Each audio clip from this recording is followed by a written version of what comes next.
Imagine a Muslim scholar who challenged the ideas of philosophers such as Aristotle, Socrates, and Plato, who led philosophy in new directions, whose views are still studied in the top universities across Europe.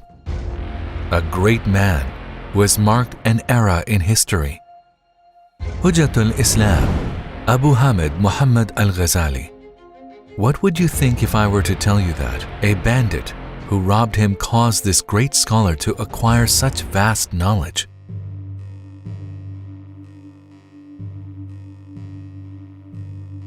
What made al-Ghazali such a valuable person? Let's look at the situation in the Muslim world during his time. The Muslim world was in a dire condition at the time. The adherents of Batiniya, who had greatly harmed the Muslims, joined all their forces and kept attacking the Abbasid Caliphate, the last stronghold of Islam. But there was something they didn't consider. All Turkish tribes started converting to Islam, and the Seljuk Empire was able to destroy the intentions of Batiniya. This time, the adherents of Batiniya started to spread their beliefs from within the society by misleading people. The Muslim faith was under attack from Batiniya and philosophical ideas and heresies. There was great material and spiritual struggle against the adversaries of Islam. During this period, the Muslim world needed a savior, a genius, who could disprove the ideas that challenged the true Islamic faith. This is where our story begins.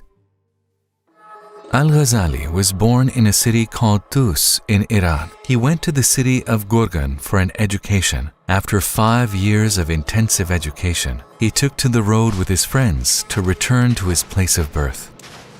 However, they were intercepted by bandits on their way, and he lost everything he had, including the notes that he had taken over 5 years. Worried that he would lose the source of his knowledge, he followed the bandits. He told the leader that his notes contained all the knowledge he acquired over 5 years and asked them to give him back his notes at the very least. The leader of the bandits unknowingly told al-Ghazali the following sentence, which was maybe the turning point in his life. "You claim that you know, but you lack knowledge when I take your notes from you. Instead of learning it by heart, you leave it in the notes." He then returned his notes. No one would expect such words from a bandit. However, looking not at the one who said these words, but at the one who made him say these words, al-Ghazali took them as a warning by Allah. Within 3 years, he had memorized all of his notes. He was no longer dependent on the textbooks and the study notes. He was now aspiring to learn even more. So he traveled to Nishapur. He then studied under Imam al-Haramain al-Juwayni, the most famous scholar of Ilm al-Kalam at the time. With a rigorous education, he studied Shafi'i jurisprudence, Aqidah, logic, and wisdom and philosophy, and he gained strong knowledge in all of these fields. He was progressing in the way of becoming a Muslim hero. His teacher paid tribute to him by saying, "Al-Ghazali is a deep ocean." Upon writing a book on Islamic jurisprudence called Al-Manhul, his teacher praised al-Ghazali by saying, "You buried me alive. Couldn't you have waited until I died?" Al-Ghazali possessed outstanding intelligence and memory. Nizam al-Mulk, a great statesman, noticed al-Ghazali's knowledge and intelligence. He thought that al-Ghazali was the ideal person to defend Sunni Islam and disprove the ideology of the Batiniya movement, which seriously threatened the Muslim world. Since the adherents of Batiniya were not defeated by military force, it was necessary to disprove their philosophy to dissolve them. In those times, the adherents of Batiniya, together with their leader Hassan-i-Sabah, were turning the Muslim world into a bloodbath. They were deceiving uneducated Muslims and using them as assassins. As they were assassinating their high-ranking enemies with their own methods, the Muslim rulers were desperately watching the statesmen around them get killed by the assassins. For this reason, it was time to dissolve the Batiniya movement, and this could only be accomplished by disproving their philosophy.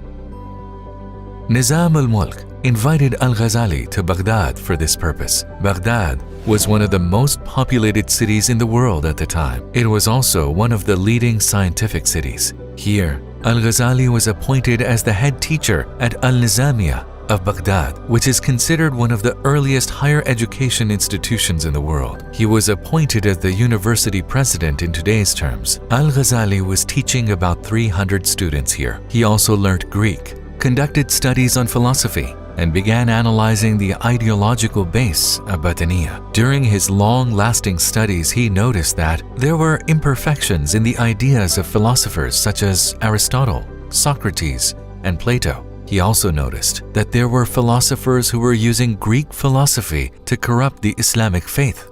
Witnessing how people were trying to distort the true nature of Islam, he came forward to conserve it. He also realized that the adherents of Batiniya, reinforcing their ideas with philosophy and logic, were causing people to have doubts about their faith. If you ask, how could Al-Ghazali handle all this by himself? This is actually what makes him Imam Al-Ghazali.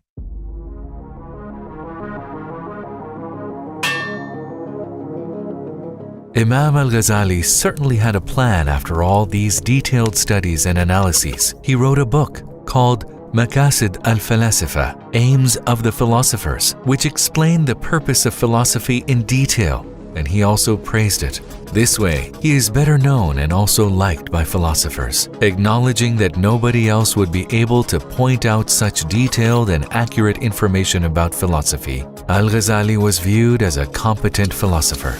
Right at this point, he did something nobody would expect him to do. He wrote his book called Tahaffut al-Falasifa, The Incoherence of the Philosophers. He disproved certain schools of philosophy and many of the philosophers' views using reasonable and logical evidence found in this book. By saying that the philosophers' judgments were not based on examination and science, but on presumption, and that therefore they didn't have a consensus, he criticized the philosophers of the time for presenting their views as the absolute truth.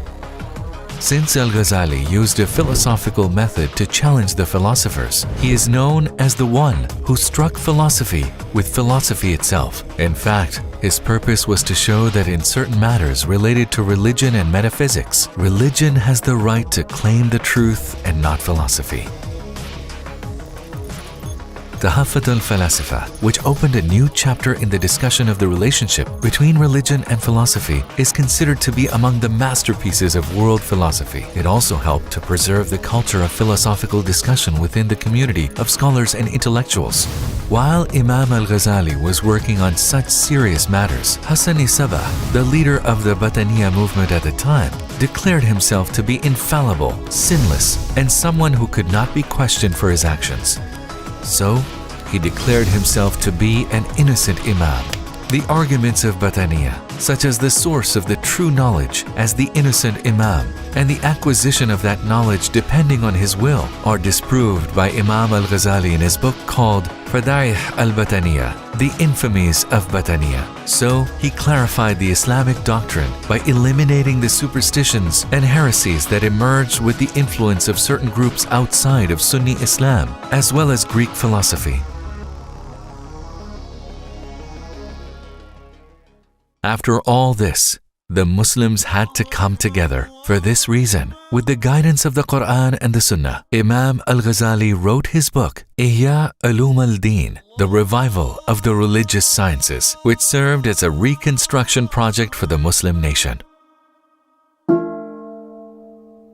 This book contains important information and details about Islam, and it was extremely needed at the time. Sheikh Abu Muhammad al-Kaziruni said of Imam al-Ghazali's book that, even if all the sciences disappeared, they could all be derived from Ihya, and praised al-Ghazali and his book. In the face of all these physical and spiritual threats to distort Islam, al-Ghazali successfully turned the Islamic faith into its essence within his lifetime of 53 years. The success al-Ghazali achieved with his books written to defend the Islamic faith has earned him an interesting title. He has been called Hujjatul Islam, meaning proof of Islam, and has been accepted as Mujaddid of the century. In his autobiographical book called Al-Munkith min al-Dalal, From Heresy to Guidance, al-Ghazali talks about himself and his life as follows. From my youth up until now when I am over 50, I never shied away from diving deep into these vast oceans. I dived into the furious seas not like a coward, but like a brave man. I wrestled with every single matter I encountered. I abruptly accepted every challenge. I was studying the beliefs and ideas of every sect, and I was trying to discover the details of every religious order. As a result of this, since the joyful times of my childhood, I was free of imitation and was not bound with beliefs that were inherited from the elders. We now understand the reason why he was a great scholar, right? When the enemies of Islam joined their forces to wipe out the principles of the Quran, he came forward without fear, even when he was alone, and gave us a lesson on bravery. In 1111 CE, the year he passed away, after a life that lasted half a century, during the time of Fajr at the end of a night he spent reading the Quran, after ablution and prayer, Imam al-Ghazali sat and asked for a shroud. He kissed the shroud and rubbed it on his face and then said, "O my Lord, my King, your order is a blessing to me." He then entered his room. As he hadn't left the room for a while, they entered his room and saw that he was wearing the shroud facing towards the Qibla, and there was a poem written by him next to his head. "Tell my crying friends who saw me dead, tell my pained brothers and sisters in Islam, do not assume I am really dead. By God, keep away from saying it is a death. I am a sparrow, and this body is my cage. I flew away from the cage and the body remained. I was like a dead man among you this morning. I lived for a while and then wore a shroud. Do not assume the death is permanent. Know that it is life, and it is highly desired. Do not assume death is violence and pain. It is only moving from one house to another. Take what you need and be prepared for the road. If you are smart, do not get busy with anything else. Pray for me to be blessed, so you are blessed. We went away knowing that you are next. Peace be upon you are my last words to you. May Allah save you. What else is there to say?